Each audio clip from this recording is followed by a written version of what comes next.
David Zambrano. How you doing today? Doing all right. It's a Tuesday. We got lots to do and we're making progress.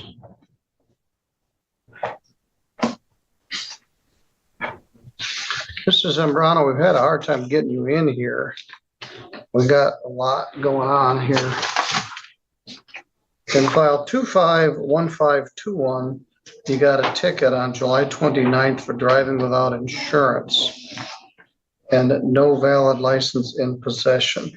Those are both written under state statute. On July 25th, you got charged with driving with an unregistered vehicle in file 1523. On July 14th, you got charged with driving suspended and unregistered vehicle. That one's under White Pigeon ordinance. So July was a bad month for you. Then we said this a couple times. The city or the village of White Pigeon in the July 14th case has agreed to dismiss the charges if you plead to allowing another to violate the motor vehicle code. I'm not sure what the county's position would be on the other charges. And frankly, I don't know why they didn't charge him with driving suspended on all 3 days. Let's take a look. And then you'd missed a date and then they reset it and I don't know what happened, but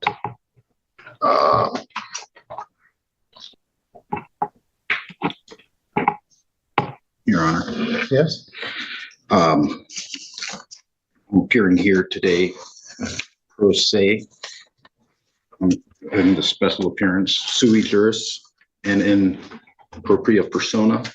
I respectfully assert my rights to represent myself and have my constitutional rights recognized and upheld throughout these proceedings. All right, well, that's certainly your right. Thank you, sir. You live in South Haven?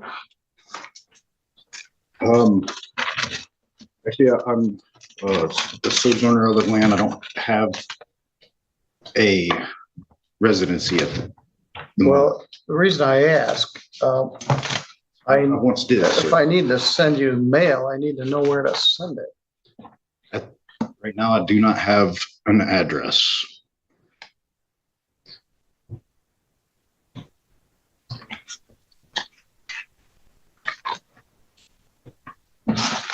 All right. Well, you do certainly have a right to represent yourself, and I don't have a quarrel with that. What do you want me to do? Set these for a trial? Or set a pretrial on all of these? Some are under White Pigeon ordinance, some are under state statute. You can help alleviate this by getting insurance, getting a license. It looks like you have some out-of-state problems. And you haven't had anything on your Michigan record in a long time.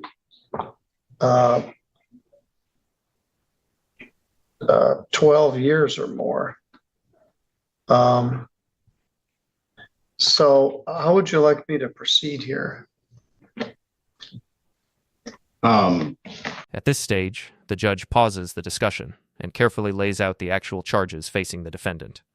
Rather than debating legal theories, the court focuses on the practical issues at hand, alleged violations involving insurance, vehicle registration, and licensing requirements, all of which carry potential criminal penalties. What are the charges? Again, all the ones that... Well, right now, you're not doing a very good job of representing yourself because you don't even know what you're charged with. Let me tell you again. You're charged with no insurance. That's a misdemeanor, punishable by up to a year in jail, a fine of not less than $200 and not more than $500. That was on July 29th. On that same day, they charge you with no valid license in possession, even though your license is suspended. They didn't charge that. No operator's license in possession is a misdemeanor. It's punishable by up to 90 days in jail and a fine of up to $100. On July 25th, let's take a look at that one. No, that's the 29th. It's the same as the others. You got no insurance, no ops on person, unregistered vehicle. That was on July 29th. And those are all under state statute. On July 14th, you got another ticket. Take a look at that one. 1560.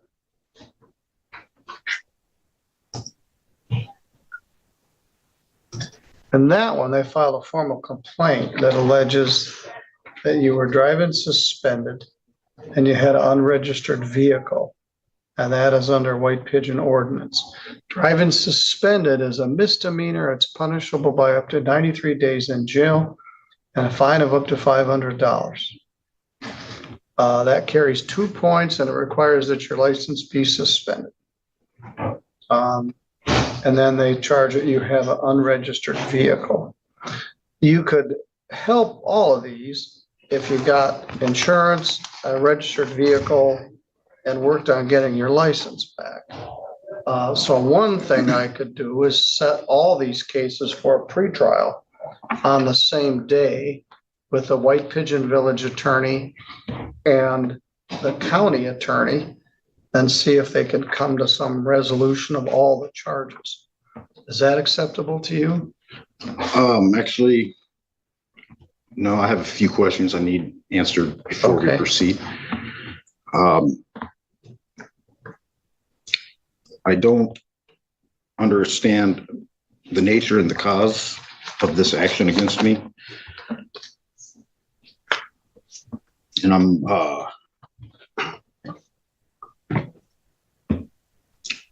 is this a civil or criminal? It's criminal. All right. You were here with your mom and she's here with you.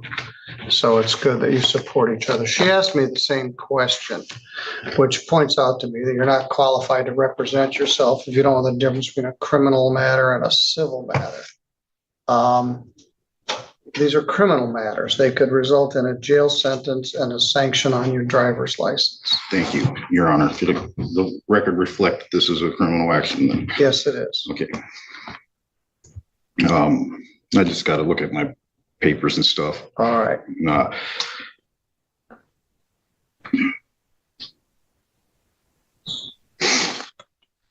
So my next question about it is, Constitution grants this court 2 types of jurisdictions. Yes. All right, we're not going to get into this, what I call Jabberwocky. It has no legal effect. I don't know where you get it or where your mother got it from a online source or somebody that told you this, or they're giving you bad information. These are criminal matters. They're not terribly consequential. Normally you wouldn't go to jail for these, although they do carry a potential jail sentence. You don't necessarily subscribe to our system, but I certainly don't subscribe to whatever you got written on the paper there. I propose we set this for a pretrial and you try to get a registration and insurance and then come in and share it with the prosecutor and the city attorney and see if we can resolve everything. If we can't, we can set it for a trial, including a jury trial, I suppose. It's 2 different incidents. So it would have to potentially be 2 different cases. What I propose is you trying to do some things to get situated and have a pretrial with the city attorney and the county prosecutor. Your Honor, I'm going to have to object to that. I need, before we can proceed, I need to know, it's upon the authority of the Sixth Amendment, I need to know the nature and the cause of these charges. Now, could you tell me if it is a common law criminal No, these are jurisdiction? statutory offenses written under the authority of the people of the state of Michigan. One of these is under the insurance code and one is under the motor vehicle code. The others are. And I don't really wish to engage in this discussion. We've got about 40 other people waiting for their case. And you want to talk to me about how many angels can fit on the. The hearing now shifts to the defendant's jurisdictional arguments. The judge makes it clear that the court views the cited statutes as controlling authority and expresses frustration with legal theories he believes have no relevance to the charges before the court, redirecting the focus back to resolving the case. Head of a pin. You're charged with 2 separate traffic offenses on 2 separate occasions. You have a right to have an attorney. I'd be happy to appoint one for you, but you don't want one. You want to represent yourself, which is your right, but you don't have the right to waste my time. So if you either want me to set it for a pretrial, I can do that. That would be my preference. Then you can sit down with both prosecutors, ask these questions, and see if it can be resolved. If it can't, we can set it for a trial, either in front of a judge or a jury. So what would you rather do here today? Well, upon the authority of the Sixth Amendment, I'm asking that the court discloses the jurisdiction that I ask. I just did. You So said it's a statutory jurisdiction? yes, you're Okay. supremely unqualified to represent yourself in this matter because someone sold you a packet of information that has no relevance in the modern universe that we live in. So I'm going to set this for a pretrial. Your Honor, that would be practicing law from the bench if you proceed without me. I'm a lawyer. I'm a judge. I practice law from the bench. I do it every day, all day. And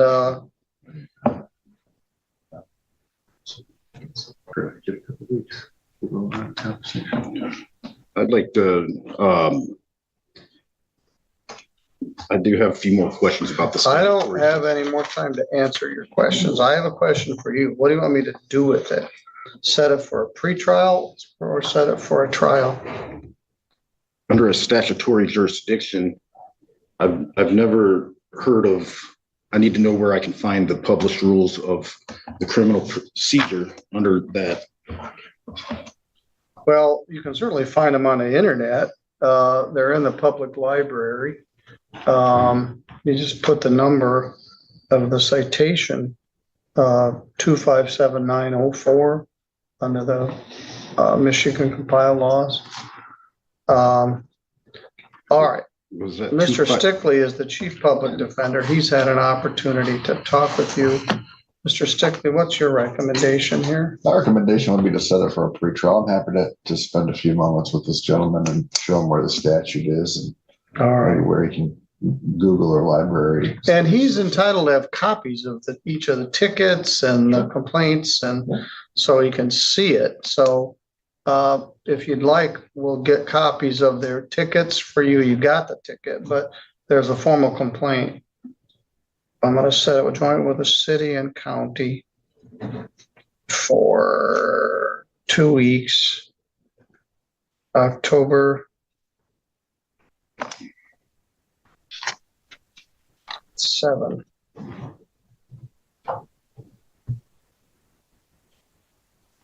Mr. Stickley is the chief public defender, and he's not exactly representing you, but he's here to make sure that your rights are protected. And he also can give you some advice and maybe point you in the direction of what you want to do. Again, it would be helpful if you would come in with insurance and a proper plate and perhaps an effort to get your license back. You don't want to stay on the driving suspended merry-go-round because it's very hard to get off of it. Once you get suspended, you live near White Pigeon. The other problem is I don't have an address for you, so I need a mailing address. When you go out to Or we can use your mom's address but I'm gonna need you to give the clerks some sort of address where we can send things to you. Could you deliver it general delivery to the post office? Well, you can give them that. Okay. All right, I'm gonna want you to take him out, get him a proper notice for that pretrial on the 7th. Mr. Stickley will meet with you and get some of that information that you're looking for.